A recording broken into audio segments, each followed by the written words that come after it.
Oi, gente! No vídeo de hoje a gente vai falar um pouquinho sobre crises econômicas mundiais no mundo globalizado. Antes de tudo, a gente tem que entender o que é uma crise econômica.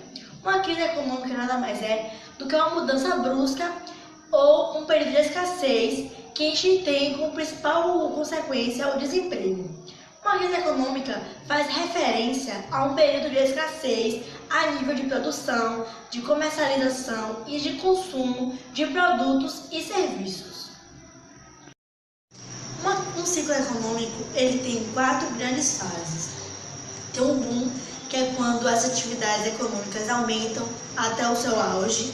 Tem a depressão, que é quando caem os indicadores. Tem a recessão, que é quando a depressão dura mais de 2 trimestres consecutivos. E tem a recuperação ou estagnação, que é quando os índices voltam a subir e o ciclo do boom seguinte se inicia. A crise econômica decorre em algum momento da depressão. Pode tratar-se de uma crise generalizada, com quebra de todos os índices, ou de crises que afetam em especial certos setores. À medida que o capitalismo evoluiu e que a economia se tornou mais complexa, as crises continuaram a ocorrer, pois elas fazem parte de um processo cíclico. O que é um processo cíclico? É que faz parte de um ciclo, ou seja, a crise ela tem várias etapas para que ela ocorra. É inerente ao seu próprio desenvolvimento econômico.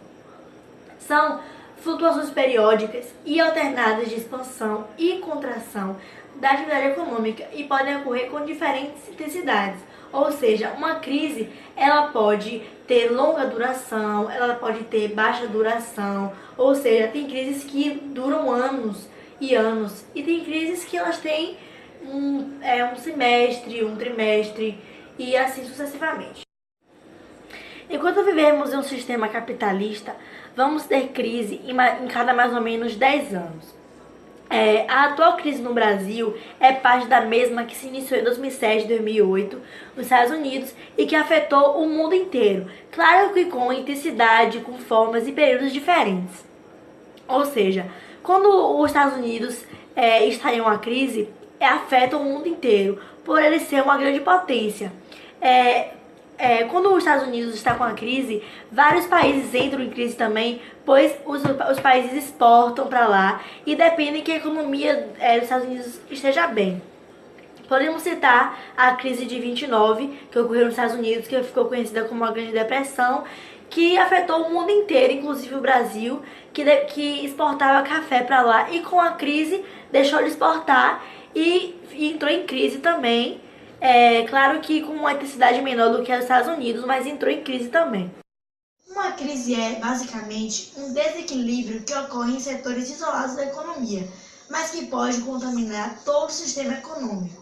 Esses desequilíbrios sempre ocorreram, mesmo antes do capitalismo, quando acontecia, por exemplo, a escassez súbita de um bem, provocada quase sempre por fatores naturais, como as secas, inundações, etc., ou acontecimentos sociais, que eram as guerras, revoluções, etc.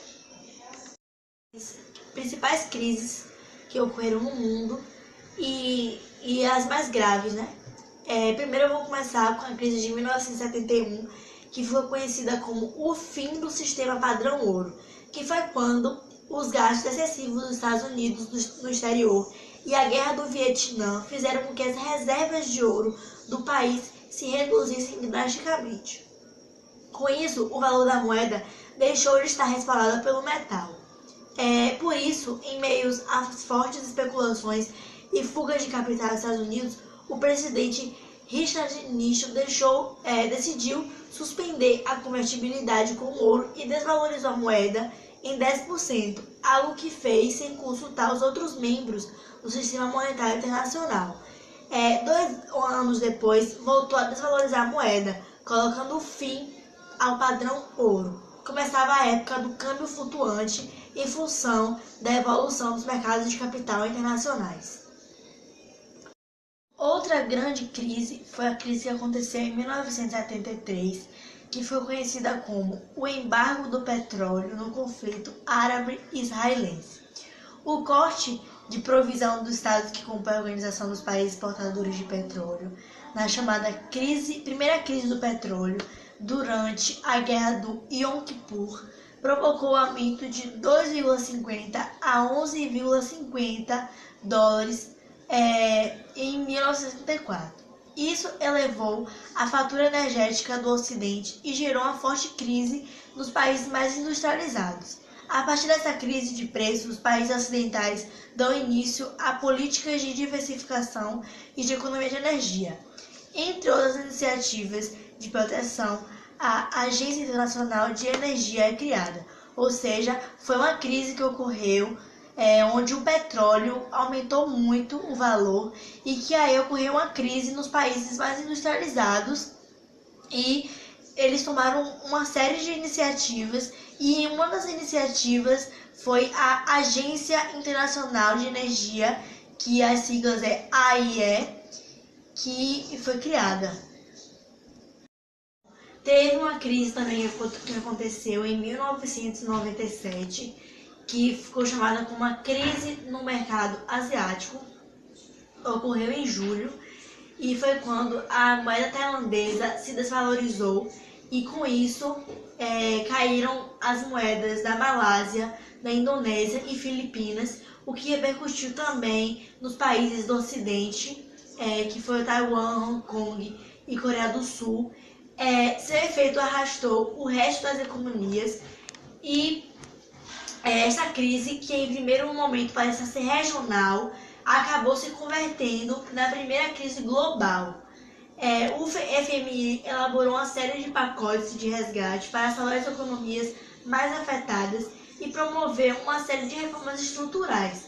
Ou seja, essa crise foi quando a moeda da Tailândia desvalorizou e com isso caiu as moedas da Malásia também, na Indonésia, Filipinas, e com isso ocorreu uma crise global porque repercutiu em outros países também. Bom, teve também uma crise que ocorreu em 1998, que foi conhecida como a crise do rublo, que foi quando o sistema bancário nacional da Rússia entrou em colapso com uma suspensão parcial de pagamentos internacionais, a desvalorização da moeda russa e o congelamento dos depósitos em moeda estrangeira. O FMI concedeu vários empréstimos multimilionários para conter a queda livre da divisa e que o impacto fosse irreparável no mercado internacional. O fundo também pediu às autoridades russas para acelerar as reformas estruturais internas para fortalecer seu sistema financeiro. Essa crise aconteceu na Rússia em 1998 e uma das suas características foi a desvalorização da moeda russa e o congelamento dos depósitos em moeda estrangeira.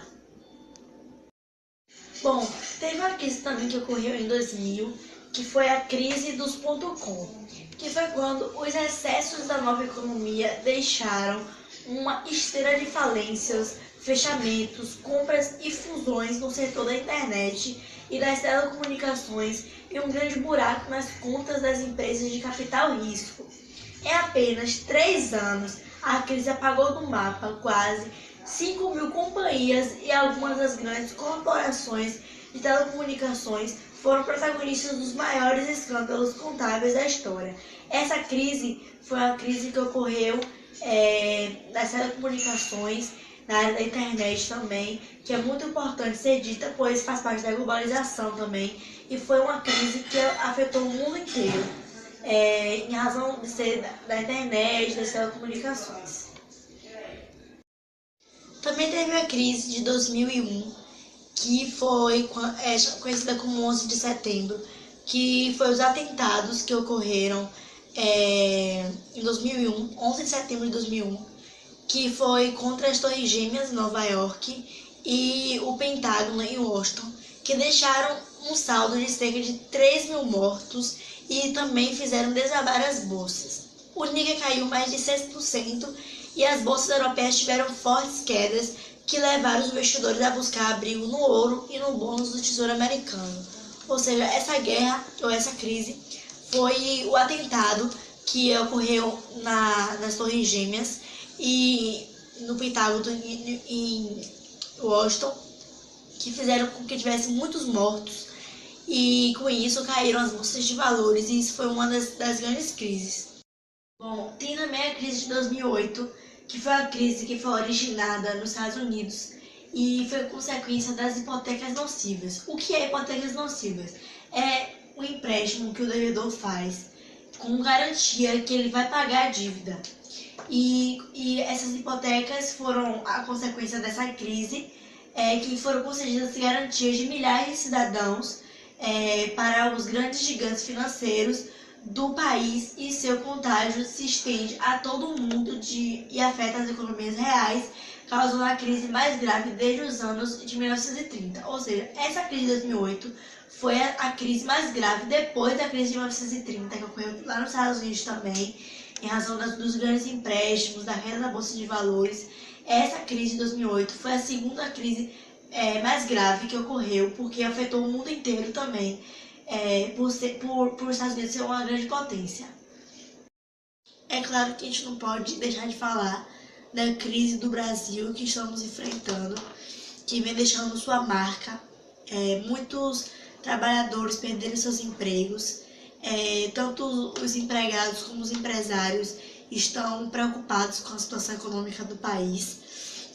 Muitos empresários não estão fazendo investimentos com medo de não haver um retorno.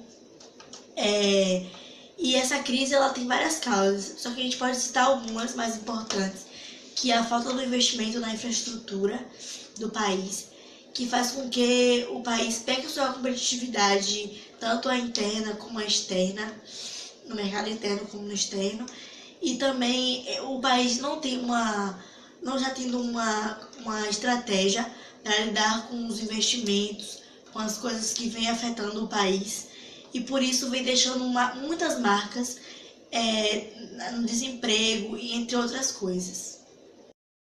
Com a globalização, podemos entender que quando ocorre a crise em um país, é bastante provável que os outros também entrem em crise com a globalização, porque é o compartilhamento de ideias políticas e econômicas, e com isso faz com que os outros países também entrem em uma dependência, uma escassez de produtos de consumo e também de produção.